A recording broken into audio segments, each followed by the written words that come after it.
오늘은 하나님께서 우리에게 주신 가장 귀한 율법인 십계명과 또 모든 율법들을 예수님께서 어떻게 말씀하셨나 하면서 계명에 관한 얘기를 좀 나누려고 합니다.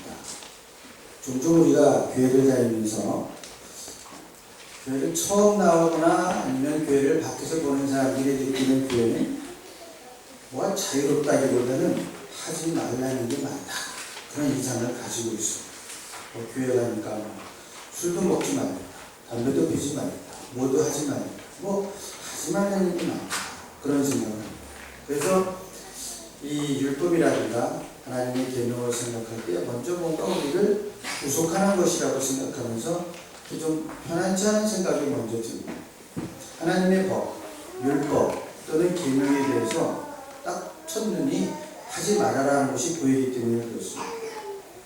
오늘날은 모든 사람들이 모든 것을 자유롭게 누리고 살고자 하는 그런 세상입니다. 그래서 세상에는 전에는 다 감추고 쉬쉬하는 것까지 다, 그것도 소수를 보호하는 거라고 해서 전부 자유롭게 산다고 합니다. 그래서 이 표현이, 하지 말라 하는 이 표현이 굉장히 불편하게 들립니다. 그런데 하나님의 법은 듣는 사람마다 실은 다르게 됐습니다. 하나님을 잘 아는 사람들은 그 심성을 알기 때문에 이 참 고마운 말씀이다 라고 듣습니다. 하나님의 말씀과 그 심성을 깊이 모르는 사람들은 하지 말라는 것이 많아서 불편하다고 생각합니다. 과연 하나님께서 우리에게 주신 십계명과 많은 율법들이 어떤 의미가 있을까? 여러분, 교회 다니면 신앙생활하는 유형이 한 3가지가 있습니다. 첫째는 신앙생활을 대단히 엄격하게 하는 사람입니다. 엄격한 것은 좋은데 이 엄격하게 지키려고 하다 보니까 사람 사는 것이 늘 생각대로 되지는 않습니다. 이 엄격하게 하다 보니까 하지 말라 하는 것이 전부 다 금지의 규정으로만 생각이 됩니다. 그러다 보니까 이 금지된 것은 다 지킬 수가 없으니까 자기에게도 엄격하고 다른 사람에게도 엄격하게 율법과 계명의 잣대로 판단하려고 합니다. 왜 이렇게 하지 않느냐. 근데 이게 판단해도 잘 되지가 않아요. 그래서 실망하고 시험에 들고, 그리고 너무 율법만을 생각하고 엄격하게 하다 보니까 다른 사람들과 아무래도 갈등이 생기겠죠. 왜 여기서 지키지 않느냐 하면서 들이대니까 좋아할 사람이 있겠어요? 문제가 생깁니다. 두 번째는 정반대의 사람이에요. 아주 자유롭게 생각해서 성경의 말씀은 구약, 옛날 얘기고 오늘에게는 잘 맞지 않는다고 하는 얘기입니다. 그래서 여러 가지 현대 생활 방식에 맞지 않는다라고 생각해서 말씀대로 좋은 말씀이니까 공부하고 또 그렇게 생각하고 우리 생활은 그냥 오늘날 현대의 기준에 맞게 자유롭게 사는 것이다, 이렇게 생각을 해요. 일단 이렇게 생각하면 별 무리는 없습니다. 하지만 바르게 판단해야 되는 심각한 경우에는 기준이 없습니다. 뭘 바르게 이끌거나 바르게 판단해줄 기준이 없어요. 성경은 옛날 얘기이고 지금은 새로운 규정이 필요한데 그 새로운 사상과 규범이 얼마나 많고 다양한지 갈피를 잡을 수가 없습니다. 세 번째는 이 율법과 은혜, 말씀과 현실이 조화된 이상적인 그런 삶입니다. 율법만을 지킨다고 하지만 우리가 문자대로 다 지킬 수 있는 법이 아닙니다. 그러면 하나님은 지키지도 못할 법을 왜 주셨을까 질문할 수도 있습니다. 근데 이 질문은 우리가 하나님에게 할 질문이 아니라 왜 우리는 이 법을 지킬 수가 없는가 스스로에게 물어야 되는 질문입니다. 하나님께서, 천지를 지으신 하나님께서 인간을 지으시고 인간을 가장 잘 아시는 하나님께서 주신 법인데 왜 지킬 수가 없을까? 이건 우리가 물어봐야 되지, 우리가 하나님께 왜 이런 법을 주셨습니까? 하고 물을 질문이 아니라는 것입니다. 죄된 인간의 모습과 실존을 깨달을 때 하나님의 계명의 말씀의 의미를 깨닫게 되고, 이 계명을 통해서 하나님 원하시는 일이 어떤 것이고 어떠한 삶인가를 깨닫게 되는 것입니다. 그러니까 율법을 통해서 우리는 하지 말라는 것을 보는 것이 아니라 하나님께서 원하시는 삶이 무엇인가를 보게 된다. 하지 말라고 보는 게 아니라 하나님은 이런 걸 원하십니다. 그래서 그런 걸 원하시고 우리에게 친절히 베풀어 주신 하나님의 은혜를 감사하면서 조화된 신앙생활을 할 수 있다. 그래서 하나님의 이 법이라고 하는 것은 실은 하지 말라고 하는 그런 부정적인 금지의 법이 아니라 자비의 법입니다. 하나님이 십계명을 말씀하실 때 먼저 앞서서 하시는 말씀이 있습니다. 나는 너희를 이집트에서 종살이 할 때 끌어낸 너희 하나님이다. 내가 누구냐? 너희들이 종살이 할 때 끌어내고 너희들의 통곡하는 소리를 들어줄 바로 그 하나님입니다. 소망이 없고 막막하던 이집트의 종살이에서 해방시키시고 죽음의 위협이 널려있는 광야에서 지켜주시고 뜨거운 태양을 구름 기둥으로 가리우시고 캄캄한 사막길을 불기둥으로 밝히시며 인도하신 자비의 하나님이시다. 율법을 이해할 때 가장 기본이 이겁니다. 자비의 하나님이시다 하는 것을 기본으로 우리가 바탕에 깔고 생각해야 됩니다. 그런데 인간은 하나님을 알면서도 자기의 필요에 따라서 자기의 우상을 심습니다. 추가합니다. 그래서 하나님의 그 자리에 사람들의 이데올로기나 사상을 대체하기도 하고, 또 수많은 사람들이 이런 사상과 이데올로기 때문에 고통을 겪었습니다. 그래서 민수기 14장 18절을 보면 나 주는 노하기를 더디하고 사랑이 넘쳐서 죄와 허물을 용서한다. 그러나 죄를 벌하지 않은 채 넘어가지는 않는다. 이게 하나님의 사랑과 정의입니다. 그래서 하나님의 사랑과 하나님의 심판은 절대로 분리되지 않습니다. 하나님의 사랑은 심판이 없는 사랑이 없고 하나님의 심판은 사랑이 없는 심판이 없습니다. 매를 들지 않는 부모는 사랑하지 않는 부모입니다. 매를 때릴 때는 사랑하기 때문에 때리는 거고 사랑하기 때문에 매를 듭니다. 교육학에서 문제는 많지만 체벌에 관한 것들은 분명한 그런 선이 있습니다. 재밌는 거는요, 자기도 모르게 그렇게 됩니다. 그 목사님하고 유명한 변호사님이 재혼한 일이 있었는데 두 분 다 사별을 하셨어요. 사모님 먼저 돌아가시고 남편이 교통사고로 돌아가시고, 그래서 두 목사님하고 또 한국에서 유명한 변호사님 두 분이 애를 둘씩 데리고 결혼했어요. 이 최고의 지성인 어머니가 얼마나 좋은 어머니가 되려고 노력했겠어요. 그런데 한 1년쯤 지나니까 그 아버지가 데려온 애들이 엄마한테 이렇게 얘기해요.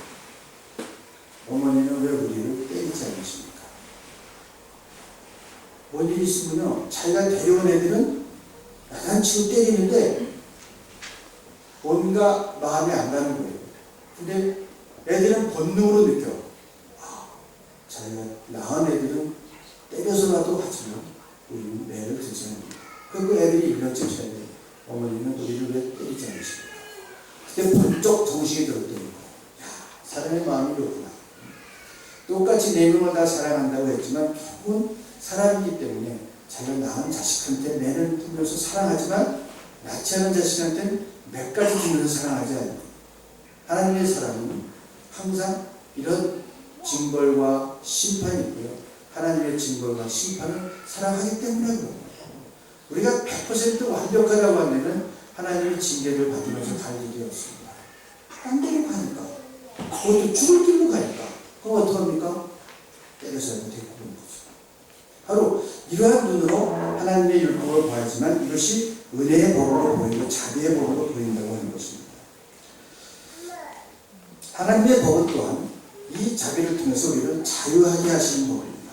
사람들은 우리를 얽어매는 법이라고 생각하지만 실은 이것은 자유케 하는 법입니다. 이 십계명을 하나님의 계약이다라고 얘기합니다. 하나님이 인간과 계약을 맺으신다. 그러면서 그냥 맺으신 게 아니라 나는 너의 하나님이 되고 너는 나의 백성이 되리라 하면서 하나님의 선함심과 자비하심을 약속하였습니다. 계명을 맺으면서 내가 이 계명을 지키는데 잘 지키면 내가 자비와 약속 이걸 주셨다 이겁니다. 많은 사람들이 교회를 다니면서 이 하나님의 계명의 의미를 바로 이해하지 못해서 교회와 하나님을 바로 이해하지 못하는 경우가 많습니다. 특히 청소년들에게 기독교를 교회를 물어보면 대부분 그런 얘기 많이 합니다. 늘 하면 안 된다, 하지 말라 이런 게 많대요.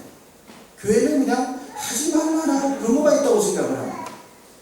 그런데 실제로 문장만을 들여다보면 하지 말라는 말만 있습니다.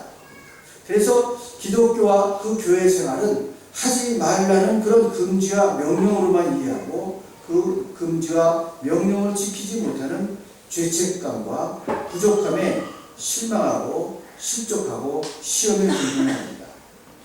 성경과 계명은 항상 우리들의 삶에 금지와 명령으로 일관한다고 생각하는 부정적인 생각을 갖고 있는 한 참된 하나님의 사랑과 즐거운 신앙생활을 하기 어렵습니다. 성경과 계명과 실생활이 이완하게 버립니다. 불안정한 신앙생활을 하거나 율법과 신앙생활이 금지의 생활이 되어서 율법적인 그런 반쪽의 신앙생활을 하게 된다 입니다. 여러분 산을 오르다 보면 위험한 장소에는 발을 헛디디거나 낭떠러리에 떨어지지 않도록 난간을 만들어 놓습니다. 저는 산을 좋아해서 이 한반도 이남에 있는 산을 안 가본 산이 없어요. 여름이고 겨울이고 웬만한 산은 다 타봤어요. 다 타봤는데 정말 위험한 것도 많고 또 제가 직접 참여하진 않았지만 사고를 당한 사람들도 있고 죽은 사람들도 있고 실제로 그래요. 실직해서 사고를 당하기도 하고 또 뭐 어이없이 사고 당하는 학생들도 있어요. 저희가 겨울에 등산을 갔다 오는데 그 여고생이었어요. 청바지 입고 왔대요. 무슨 멋인지 몰라. 등산 가는데 청바지 입고 왔는데 내려오는데 손을 탁 청바지 치고 탈탈탈탈 내려오더라고요. 본인은 상당히 멋있어 보일지 모르는데 산을 타는 우리들이 볼 때는 위험천만한 일입니다. 근데 탈탈 걸렸어요. 돌에. 어떻게 됐을까요? 앞에 이가 날아갔어요. 넘어지면서 미처 손을 뽑지 못하고 넘어져갖고 완전히 뭐 세상에 그런 위험한 일이 어딨어요. 그건 차라리 나요. 밧줄을 타거나 또는 위험한 곳을 등산할 때 굉장히 위험한 코스들이 많습니다. 근데 요즘 한국을 가보니까요. 전부 천체 거쳐놨어요. 얼마나 그것도 녹두 쓸지 않은 에덴스탄도 정말 잘해놨더라고요. 참 다행이에요. 그런 것들. 그래서 많은 사람들이 편안하게 산을 오를 수가 있는데 이 난간을 쳐놓은 이유는 뭐예요? 여기를 넘어가면 위험하다 이런 얘기입니다. 어떤 곳은 위험하지 않고 어떤 곳은 위험하고 거기에 따라서 난간을 쳐놓게 되어 있습니다. 저런 난간을 저렇게 딱 만들어놨다. 그럼 어떤 생각이 드세요? 산에 올라가다가 낭떠러진 곳에 난간을 탁 만들어놨어요. 어떤 생각이 드세요? 꼭 난간 앞에 가봅니다. 붙잡고 이렇게 쳐다보고 왜 거긴 더 가보고 싶죠? 그 난간을 그냥 지나갈 수가 없어. 그냥 한번 가서 보고 와야 돼. 이 사람의 습성이야. 위험해서 가지 말라고 쳐놨는데 왜 거기는 가는 거예요? 게다가 어린애가 글로 간다고 생각해보세요. 얼마나 위험이 천만한 일인가. 여기를 넘어가면 안 된다. 죽는다 그런 의미거든요. 근데 사람들은 왠지 그 앞에 더 가보고 싶은 거예요. 더 못된 사람들은 넘어도 가봐. 한번 넘어갔다고. 사람들을 보호하게 하고 자유롭게 등산을 할 수 있게 만들어놓은 난간이 왜 문제가 됩니까? 전혀 문제가 될 수가 없어요. 율법과 계명은 이와 같습니다. 이걸 넘어가면 인간적인 너희들의 삶이 망가진다 이거예요. 내 이웃의 아내를 탐냈다. 양가 다 망가지는 거예요. 참 우스운 얘기지만요. 저희가 한참 집을 사러 다닐 때 그런 일이 있었어요. 독일에 더펜하우스 헬스케어라는 게 있습니다. 집을 크게 펼쳐갖고 반을 나눠갖고 양쪽 대칭인데 양쪽에 같이 들어가요. 그러면 이제 그 열도 보호가 되고 단독주택보다 좋거든요. 이렇게 들어갔는데 이 집 남편하고 이 집 아내가 눈이 맞아서 나갔어. 아유 세상에 이런 일도 다 있어. 그래갖고 이쪽은 아내 이쪽은 남편이 애 둘씩 때리고 있더라고. 둘이 어떻게 잘 모르겠는데 여하튼 이 사람이 둘이 나가. 이웃에 있는 남의 아내를 탐내면 이렇게 인간적인 정상적인 삶이 이렇게 쑥대밭이 되어버리는 거야. 쑥대밭이. 그래서 넘어가지 말라 이거예요. 그냥 한순간의 기분으로 멋있다고 신난다고 넘어가지 마라. 너 죽는다는 얘기예요. 이게 계명이에요. 이게 왜 문제가 됩니까? 왜 율법과 하나님의 계명이 이게 하지 말라는 것만 보이는데 그거 넘어가면 죽는다. 우리를 보호해주는 법이고 우리를 마음 놓고 등산할 수 있도록 자유롭게 해주는 법이 될 것입니다. 그렇기 때문에 신앙이 성숙하고 깊어지는 이 하나님의 계명을 어기며 하던 아슬아슬한 위험한 짓을 더 이상 하지 않습니다. 그 생각이 멋지고 슬기 있다고 하는 생각도 더 이상 하지 않습니다. 정말 위험한 계단에 어떤 난간을 치워보면 우리의 삶은 안전은 보장될 수도 없습니다.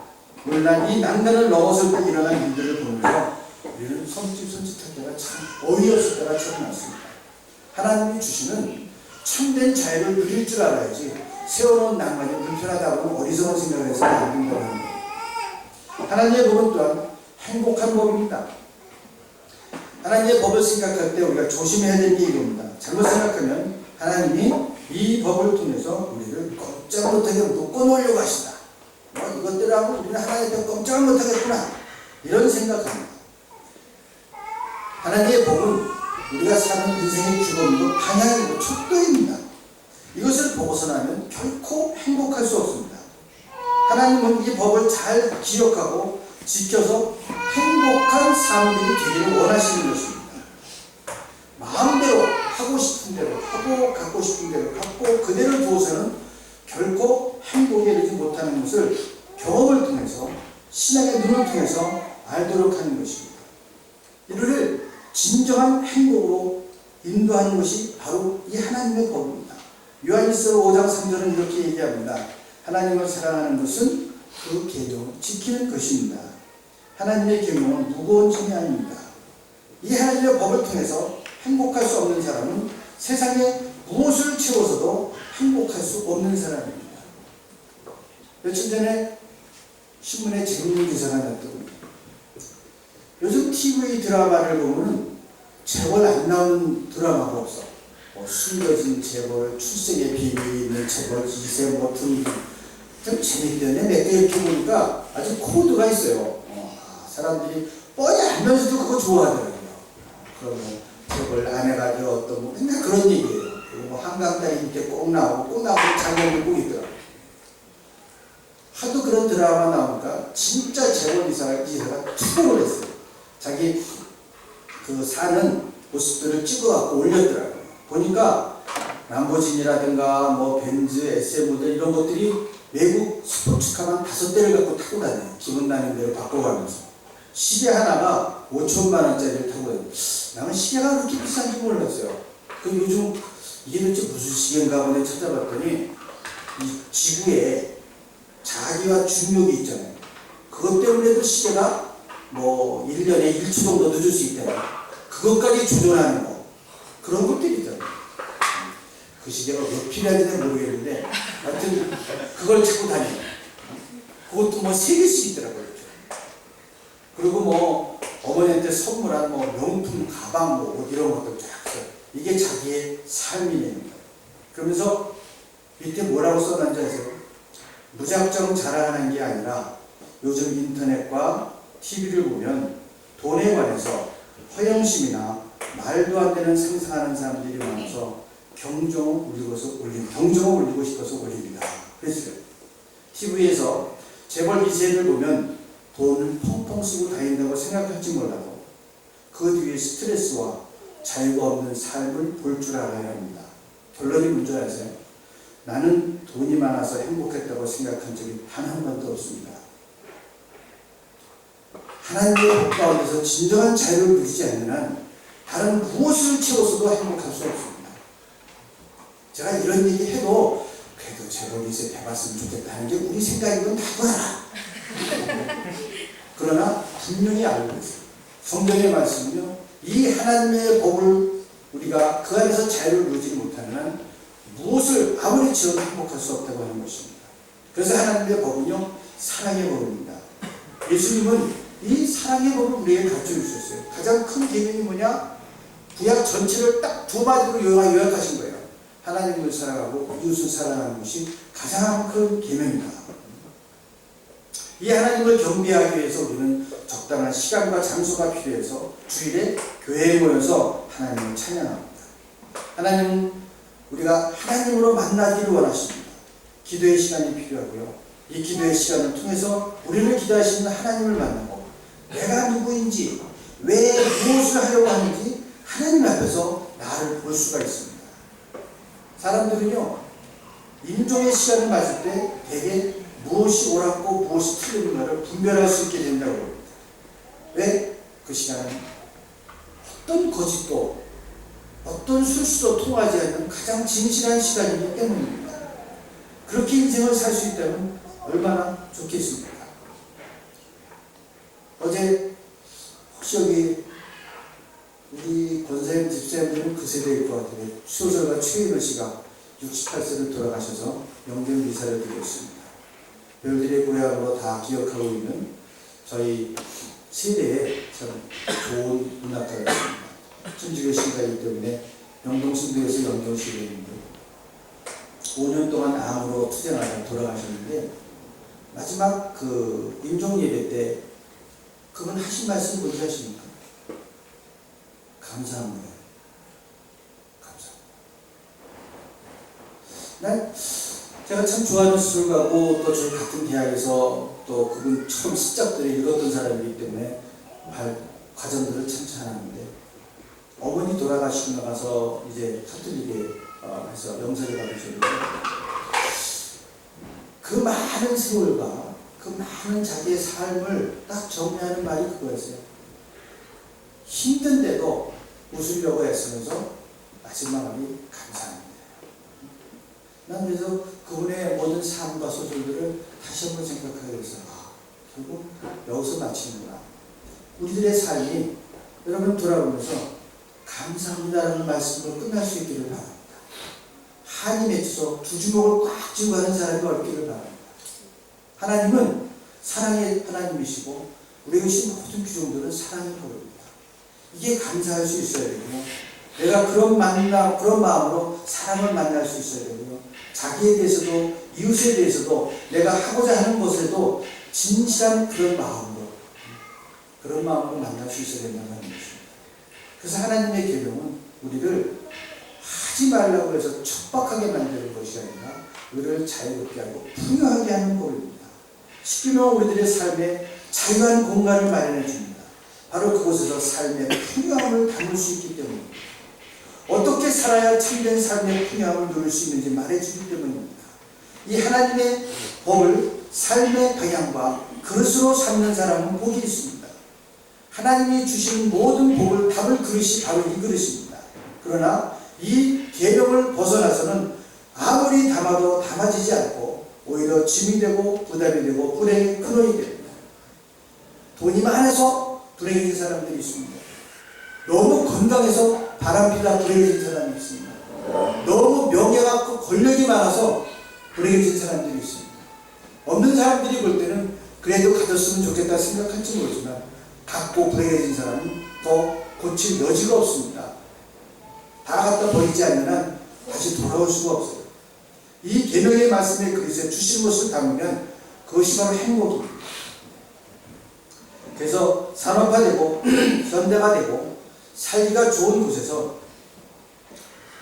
교회는 자꾸 신뢰를 잃어갑니다. 왜? 이것을 담으면 이것이 있으면 된다고 생각하기 때문입니다. 되게 유명한 신기에서 예전에 한번 그 사람들의 신앙 같은 것을 한번 설문조사를 적고 있어요. 삶의 풍요함 같은 것. 교회를 신뢰할 수 있겠습니까? 교회를 신뢰할 수 있겠습니까? 여러분 어때요? 한국 사람들은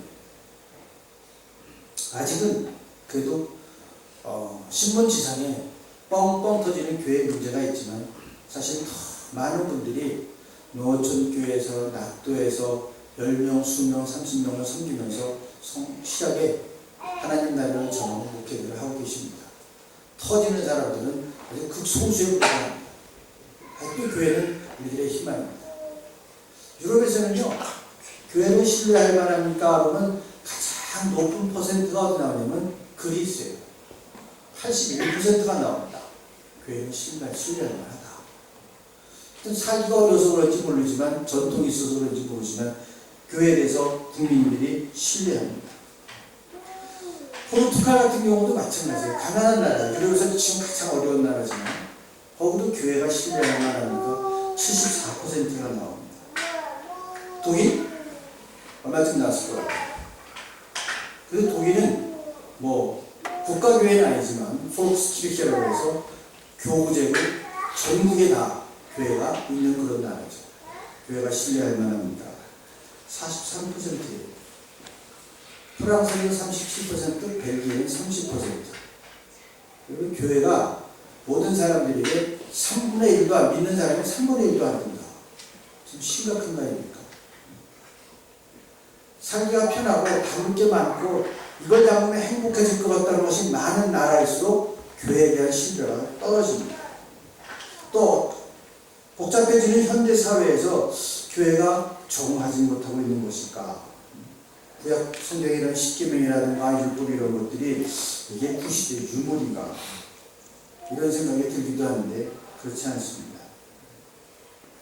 이거야말로 세상이 복잡해지고 어려울수록 우리가 끝까지 지키고 그 안에서 우리가 참된 것을 담아야 되는 것이 하나님의 계명과 율법입니다. 청소년 수양에서 어떤 애가 그런 거예요. 우리 일이 끝나면 뭐라고? 파이어 아웃이라고 하죠. 저도 오늘 저녁이 파이어 아웃입니다. 주일 저녁이 가장 자유로운 시간이에요. 그래서 참 행복한 시간입니다. 세교에 다니고 가면은 피곤하긴 하지만 행복한 시간. 예전에는요, 그 시간을 참 즐겼습니다. 건강이 참 좋을 때는요, 세교에 다 끝나고 집에 딱 들어가면 사이클 끌고 나갔어요. 얼마나, 요즘은 끝나고 나면 졸려. 이게 할 수 없나, 세월은 못 이기나. 졸려요. 피곤하죠. 그래도 좋아요. 자, 하나님은 언제 퇴근하시나? 애들이 그러면, 하나님은 퇴근하시면 뭐 할까요? 그런 거예요. 그러니까 선생님이 있다고 했어요. 야, 너 같은 애들 걱정하시겠다. 그 얘기를 했는데, 하나님은 쉬지 않고 우리를 깨어서 돌보시고 사랑의 법으로 돌보시는 그런 분입니다. 이스라엘 백성을 홍해를 건너 광야를 지나 가나안의 일까지 동행하신 것처럼 우리에게 그렇게 율법과 계명을 통해서 무섭고 위험한 것은 가지 않도록 보호하시면서 우리를 인도하시는 하나님입니다. 그래서 하나님의 계명과 율법은 사랑의 법이요 참으로 소중한 것입니다. 사랑의 말씀은 복음이라고 보기도 합니다. 신학자 중에 어떤 사람들은 이것을 율법과 계명은 하나님의 또 다른 형태의 복음이다 라고 얘기할 정도로 소중한 것입니다. 이 율법의 말씀은 세상의 법처럼 개정되거나 수정될 수 있는 그런 것이 아니라 영원한 진리의 말씀입니다. 그리고 우리가 언젠가 하나님 앞에서 얼마나 진실하게 섰는가 측정하는 그런 척도에 있답니다. 그러니까요, 이단이라고 하는 게 별거 아닙니다. 이 영원한 진리의 말씀은 자기들 멋대로 고치는 이단입니다. 이단들은 항상 그런 부분이 있어요. 그냥 하다 안 되면 말고 뭐 이런 식이에요. 어느 날 종말이 옵니다. 안 와서 안 오면 말고. 사실 종말 온다는 게 얼마나 많았어요. 이단들이. 그냥 안 오면 말고. 제일 웃기는 거는 또 뭔지 아세요? 왜 안 오시냐 했더니 정성이 모자라서 안 온대. 더 기다려야 돼. 참 제주도도 좋아요. 일단 이단 연구를 해보면 어저께도 제 주시에 이단 대책 연구하고 집회를 했습니다만 빠지는 사람들도 문제가 많고 이단들도 문제가 많고 그래요. 접근하는 방법이 다양하게 접근해야 되는데 아켈에서 이런 문제들을 한번 같이 나눠야 될 그런 문제예요. 사실은 지금 한국과 더불어서 미국, 독일이 지금 이단들의 주요 표적입니다. 그래서 지금 시민들 연구하고 대책을 세우고 그러고 있습니다. 근데 왜냐면 이 변하지 않는 영원한 진리의 말씀을 왜곡하기 때문에 이단입니다. 우리는 모두 하나님의 형상으로 지음받은 피조물이고 하나님의 형상으로 오신 예수 그리스도를 닮아가는 제자들입니다. 이제 하나님의 형상이 다른 곳에서 사람이 만든 우상 속에서가 아니라 우리 가운데서 회복되어야 되고 드러나야 됩니다. 예수 그리스도에서 나타난 하나님의 형상은 사랑의 하나님입니다. 예수 그리스도를 닮아가고자 하는 우리에게서 이 하나님의 형상이 드러나야 됩니다. 율법과 계명 가운데 우리에게 주신 그런 공간 속에서 사랑과 화합과 자유하는 모습으로 드러나야 된다고 하는 것입니다. 어떤 젊은이가 죄의 유혹을 어떻게 물리칠 수 있겠는가? 아니, 고민이에요. 사실은 모두 다 이게 고민입니다. 죄의 유혹을 어떻게 물리칠 수 있는가? 한국에는 청소년들이 제일 문제는 뭔지 아세요? 야동 사이트예요. 한번 어느 선교사님이 와서 강의를 할 때 얼마나 웃었는지 몰라요. 야동을 들어가고 싶은데 거기는 몇 살이죠? 나이 제한이 있잖아요. 그러니까 이 중학생이 안 되니까 아버지 주민등록을 빌려서 들어간 거야. 그랬더니 VIP라고 나오더래요. 아버지는 그 사이트에 VIP였어요. 사람들이 이런 죄의 유혹들, 이거 어떻게 물리쳤으면 좋겠냐 이거예요. 그래서 이 젊은이가 왕에게 일어났을 때 왕이 부르더래. 와보라. 죄의 유혹을 이기는 방법을 가르쳐주겠다. 그들이 술잔 하나 갖고 오래. 술을 크게 부어주더래. 요 잔을 가지고 동네를 한 바퀴 돌아오는데 한 방울도 흘려서는 안 된다. 그래야 가르쳐준다. 이 젊은이가 열심히 술 한 방울도 안 떨어뜨리도록. 그래서 잔을 들고 동네를 한 바퀴 뺑 돌고 왔어요. 넌 이 잔을 들고 동네를 다니면서 무엇을 보았냐? 뭘만 잔만 봤지. 야, 거기 영화관도 있고 디스코텍도 있고 노래방도 있고 좋은 데만 하나도 못 본 거야. 다른 이것만 봤다는 거야. 이게 한 방울 떨어지면 안 되니까. 그 왕이 무슨 말인데? 그래. 너도 하나님과 하나님 말씀을 그렇게 보고 살아라. 네가 다닌 길에 수많은 그런 일이 있지만 여기를 보고 있으면 그게 안 보여요. 자꾸 눈을 딴 데 돌려서 그래요. 하나님의 진리의 말씀을 쳐다보고 하나님을 쳐다보고 나를 사랑하신 하나님을 기억하게 되면 네가 죄의 유혹을 이길 수 있을 것이다. 그렇습니다, 여러분. 하나님을 믿고 하나님의 은혜 주신 율법들을 잘 지키면서 그 하나님의 사랑을 믿고 우리가 신앙생활하면 넉넉히 사랑과 자유가 풍성한 삶을 살 수 있습니다. 율법을 그냥 문자대로 고집하면 엄격하게 하지만 숨막히는 답답함이 있고 그냥 사람만을 고집하다 보면 위험하고 일관성이 없습니다. 이 하나님의 계명의 말씀이 죄인인 우리들을 위한 하나님의 사랑의 율법인 것을 깨달아야 하나님의 은혜에 의지해서 사람 가운데 참된 계명을 실천하실 수 있습니다. 주와 같이 되어서 하나님의 형상을 회복하고 참된 사랑과 자유 속에서 증거하는 성도들이 되시기를 주님의 이름을 간절히 축원합니다. 기도하시겠습니다. 자리하신 아버지 하나님 감사합니다. 주 가운데 있어서 하나님의 사랑의 손길도 보지 못하고 우리에게 주신 사랑의 법인 계명과 율법이 불편했던 저희 다시 한번 이 사랑의 계명들을 주님의 사랑의 눈으로 볼 수 있게 하시고 주님의 이 품 안에서 참된 자유를 누리는 귀한 성도를 되게 하여 주시옵소서. 하나님 죄 가운데 있는 우리들 버리지 마시고 약속하신 성령으로 저희들을 붙드시고 우리의 심령을 깨우시고 채워주시어서 주님 참된 사랑과 자유를 누리게 하시고 아버지를 주님의 하나님의 형상을 회복해가는 귀한 성도를 되게 하여 주시옵소서. 예수의 이름으로 간절히 기도하옵나이다. 아멘.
은혜 강건하고 풍성히 채워주심을 감사합니다. 아버지 은혜 감사해서 허락하신 제물 가운데 주님의 것을 선별하여 드립니다. 바치는 손길로 함께해 주시고 쓰여지는 예물도 함께해 주셔서 이 손길과 예물들을 통해 하나님의 부흥과 하나님 나라가 왕성히 하여 주시옵소서. 사랑하는 성도들 제물을 힘들지 않게 하옵시고 허락하신 제물과 재능과 건강과 시간을 들여 하나님의 사회를 아름답게 쓰임하는 손길 되게 하시고 결실하는 손길들 되게 하여 주시옵소서. 하나님의 시간 이 자리에 같이 하지 못한 우리 성도들이 있습니다. 일터에 있거나 여행 중에 있거나 영성에 있거나 하나님 같은 은혜로 함께하여 주옵시고 말씀과 기도의 자리 굳건히 지키게 하여 주시옵소서. 특별히 주님 육신이 연약한 우리 성도들이 있습니다. 하나님께서 안수하여 주옵시고 건강에 강건함을 회복시켜 주시옵소서. 사랑하는 교회를 여기까지 인도하시고 지켜주신 것을 감사합니다. 이 시대에 주님 부름받아 쓰임받는 교회 되게 하여 주옵시고 이 땅에 하나님의 나라를 이루고 바쁘게 하는 공동체 되게 하여 주옵시고 세상에 선한 영향력을 미치는 교회가 되게 하여 주시옵소서. 오늘도 바치는 손길들이 함께 해 주실 것을 구하며 예수 그리스도의 이름으로 간절히 기도하옵나이다. 아멘.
성령의 권능을 믿고 세상으로 나아가십시오.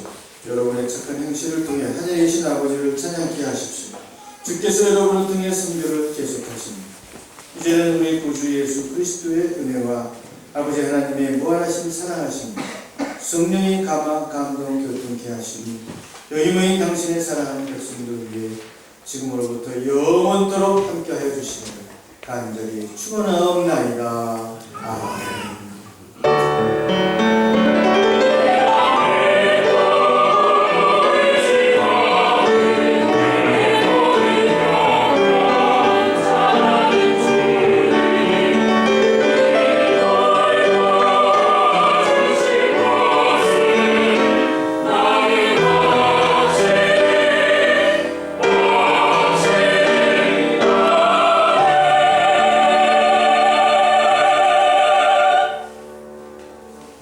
모두 자리에 앉으시겠습니다. 성도의 교제 시간입니다.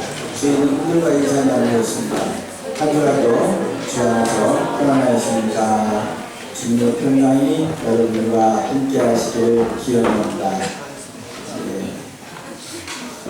자, 다음 주일은 매달 첫째 주 성례주일입니다. 성찬식이 있습니다. 기억하셔서 준비하고 기도하셔서 은혜로운 예배가 될 수 있기를 바랍니다. 자, 오늘은 교육관 대청소하는 날입니다. 날이 좋아서 청소하기 참 좋은데 저희들이 이제 겨울이 되면 지금부터 문을 다 닫고 거기서 이제 저희들이 식사도 하고 또 성경 공부도 하고 하기 때문에 이런 먼지의 것들을 다 털어내고 겨울을 나야 됩니다. 그러니까 다들 내가 마실 공기라고 생각하시고 열심히 만장을 청소를 같이 일해주시기 바랍니다. 자, 정기재직회가 토요일, 내일 다음 주 토요일에 오세시 교육관에서 있겠고요. 월급수하고 하여찬양주에는 화요일에 하겠습니다. 빠짐없이 참석하시기 바랍니다. 저는 수요일부터 금요일까지 다루시타트 근처의 로덴마트에서 협의 총회 다녀옵니다. 기억해서 기대해 주시기 바랍니다. 어제는 저희들이 주설교육에서 이단 대책에서 한국에 있는 탁진 교수님을 모시고 이단에 관해서 저희들 연합으로 기세에 있는 모든 교회가 SN에 있는 교회, 도로교회 같은 교회 다 와서 연합 집회를 했습니다.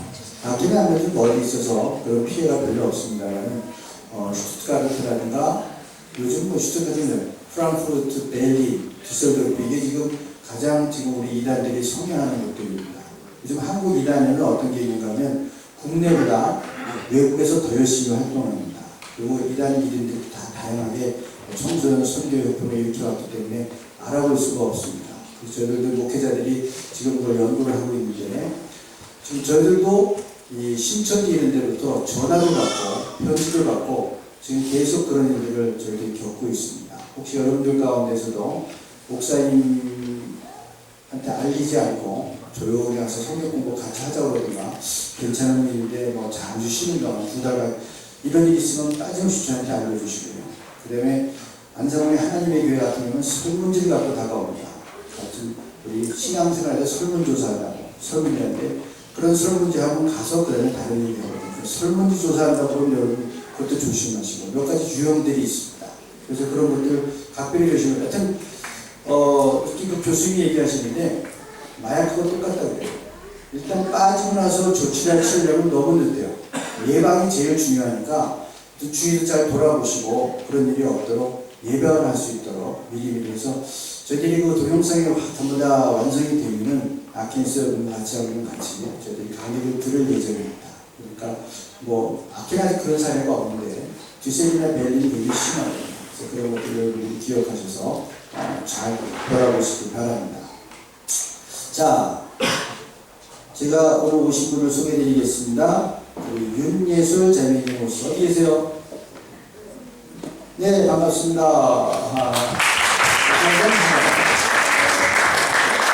네, 그리고 우리 멜리하님께서 정 목사님 소개하셨습니다. 강윤희 자매님. 네, 반갑습니다. 저한테 메시지 보낸 분이죠? 예. 이게 메시지를 배우고 좋잖아요. 끝나고 저희도 한 5분 정도 걸어가서 교육관에서 애찬이 있으니까 꼭 같이 참석하시기 바랍니다. 자, 오늘 제가 주거에 쉽지 않고 간담회 실으려고 한시였습니다. 우리 김주숙 자매가 이제 한국으로 귀국을 하게 되었습니다. 한번 나오시죠. 저희들 또 선물 좀 보니까.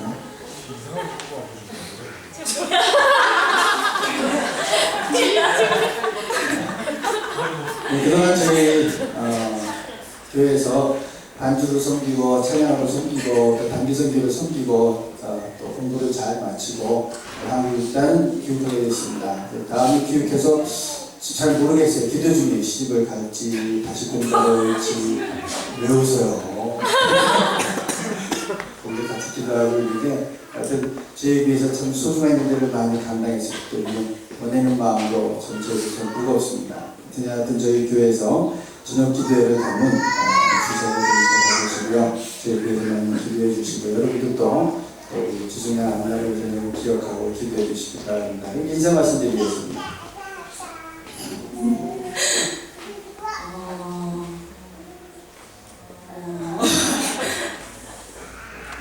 시간이 가서 구성이 되면 제가 서울 줄 몰랐는데 아직 근데 시간이 잘 안 나요. 그래서 일단 4년 동안 많은 일들이 있었는데 그때마다 하나님께서 이렇게 세우시고 또 이끌어 가신 하나님께 너무 감사하고요.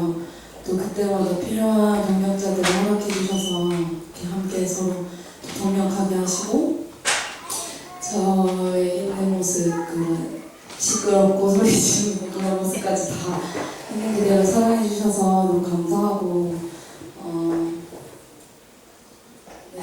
감사합니다. 그리고 또 저희가 언제 만날지는 모르겠지만 달려가는 길에 또 하나에게 저희가 나중에 만날 때 또 하나님을 또 만날 수 있었으면 좋겠고 또 못 만나게 되면 천국에서 오겠죠? 네, 그렇습니다. 네, 감사합니다. 네, 기도하겠습니다. 자비하신 아버지 하나님 감사합니다. 주님 사랑하는 딸 우치숙자님 하나님, 러시아에서 독일에서 모든 공부하는 나라의 가정들을 지켜주시고 이제 주님 이렇게 일단 학업을 마치고 또 사랑하는 가족들에게 돌아갈 수 있도록 건강을 지키시고 오래시키시고 또 인도해 주신 것을 감사합니다. 하나님, 이제까지 지켜주신 것처럼 앞으로 또 모든 여정들과 계획들을 하나님께서 도와주셔서 주님의 시원한 뜻으로서 허락하여 주시고 앞으로 모든 여정들을 주님께서 동행하여 주시옵소서. 주님께 아름답게 쓰임받는 딸 되게 하시고 또 교회 아름다운 기둥될 수 있도록 하나님 축복하여 주시옵소서. 저희들 잠시 떨어집니다. 하나님께서 어디에 있든지 제대로 기억하는 저희들 믿음의 식구들 되게 하여 주옵시고 다시 만나는 그 시간에 더 맑고 깊고 아름다운 모습으로 만날 수 있도록 하나님을 축복하여 주시옵소서. 예수 그리스도로 축복하며 기도하옵나이다. 아멘. 네, 안녕하십시오.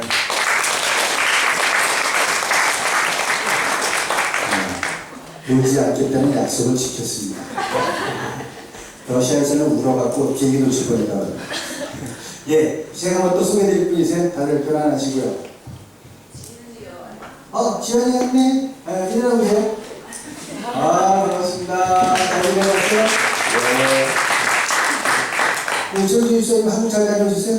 피곤하겠네요. 일주일 갔다니. 잘 다녀오셨어요. 예, 반갑습니다. 예. 자, 이제 저희 교회에 아주 친절 행사가 이번에 처음 기획하는 그 뮤지컬을 하기 때문에 다들 좀 애를 쓰고 있는데 그래서 많이 기도해 주시고 또 많이 격려해 주시기 바랍니다. 가서 저희들 교제를 하겠습니다.